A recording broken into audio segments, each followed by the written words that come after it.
Russia's invasion. Russia's merupakan bentuk perang. Destruction that is happening be in 10 Kiev. times larger Aerial what they footage are showing doing the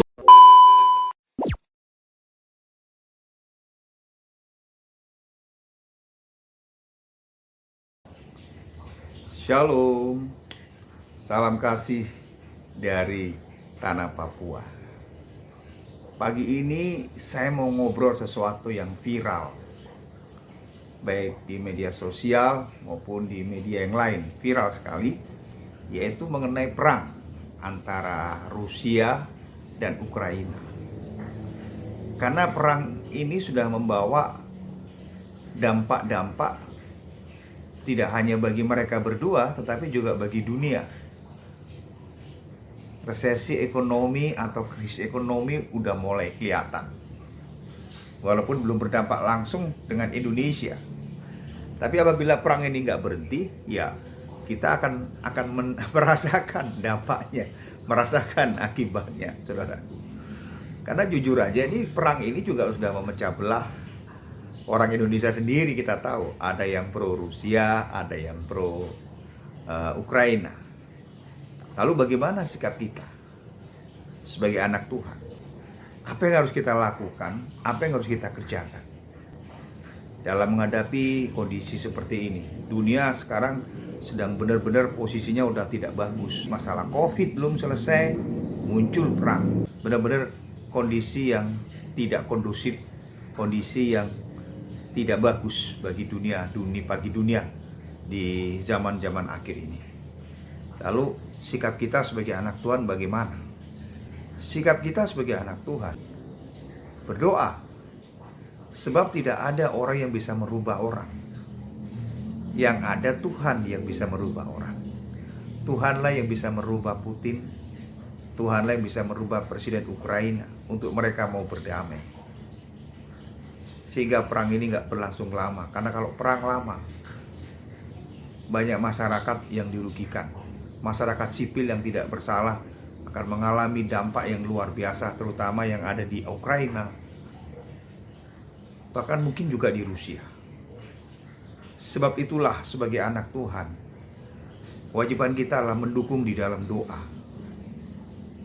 Doa, minta tolong Tuhan, berseru sama Tuhan supaya ada perdamaian di Ukraina, supaya peperangan berhenti. Dan kalau kita berdoa dengan sungguh-sungguh, dengan percaya, tidak ada perkara yang mustahil. Karena firman Tuhan katakan doa orang benar besar kuasanya. Kalau kita satu hati kita berdoa, pasti Rusia dan Ukraina pasti berdamai kembali. Karena bagi Tuhan tidak ada perkara yang mustahil. Karena itulah kita wajib kita berdoa sama Tuhan bahwa perang yang terjadi ini bukanlah perang akhir. Ya, ininya sekedar perang antara Rusia dan Ukraina, nggak ada hubungannya dengan akhir zaman. Kita berdoa supaya perang ini segera berakhir, sehingga ada damai, ada sejahtera, ada sukacita bagi Rusia, bagi Ukraina, dan bagi semua.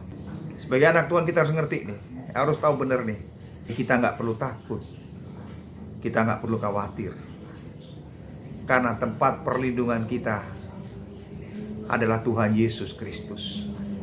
Tuhan Yesuslah yang menjaga kita, Tuhan Yesuslah yang melindungi kita, Tuhan Yesuslah yang memelihara kita. Percaya, dalam masa kesusahan, dalam masa kesulitan apapun, ketika kita berlindung di dalam Tuhan Yesus Kristus, kita tidak akan terganggu, kita tidak akan terancam oleh apapun. Karena Tuhan berjanji nanti di akhir zaman, Dia akan menyertai kita sebagai anak-anak-Nya. Tertulis juga dalam Alkitab, saudara. Gak ada dasar buat saudara dan saya takut menghadapi situasi sekarang ini. Kita tetap percaya. Takut sih nggak masalah, takut itu boleh, takut itu wajar. Tetapi ketakutan itu tidak boleh melemahkan hidup kita sebagai anak Tuhan, sebagai orang percaya. Tetap kita harus memandang janji Tuhan. Apapun yang terjadi, Tuhan tidak pernah tinggalkan kita. Kita lihat kitab Wahyu 6. ayat 6, saudara. Wahyu 6 ayat 6, saya akan bacakan. Dan aku mendengar seperti ada suara di tengah-tengah keempat makhluk itu berkata, secupak gandum sedinar dan 3 cupak jelai sedinar. Tetapi janganlah rusakkan minyak dan anggur. Janganlah rusakkan minyak dan anggur. Minyak bicara tentang kuasa Roh Kudus. Anggur bicara tentang pengorbanan Yesus di atas kayu salib. Bicara tentang darah Yesus Kristus. Jadi siapa yang ada di dalam Tuhan Yesus Kristus, ada kekuatan Roh Kudus, yang artinya kita tidak bisa dirusakkan. Janji Tuhan yang sangat luar biasa. Karena itu jangan takut. Menghadapi situasi seperti sekarang ini, menghadapi wabah virus corona, menghadapi peperangan, tidak perlu takut.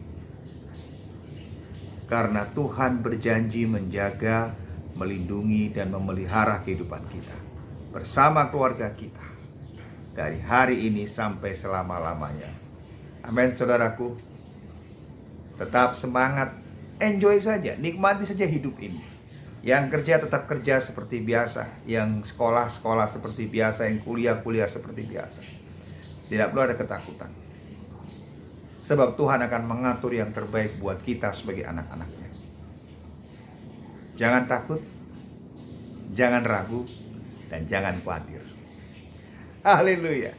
Saya percaya obrolan singkat ini menjadi berkat buat teman-teman semua, buat saudara semua. Kita akan ketemu lagi dalam obrolan pagi dengan tema yang viral, yang bisa menjadi berkat buat kita semua. Jadi percaya, tetap setia, tetap tekun dalam doa, dan tetap berharap pada Tuhan Yesus. Lihat janjinya. Keadaan boleh kacau, ekonomi boleh kacau, tapi Tuhan Yesus selalu menepati janji dan pasti memberkati kita semua. Haleluya, terpujilah nama Tuhan Yesus Kristus. Amin.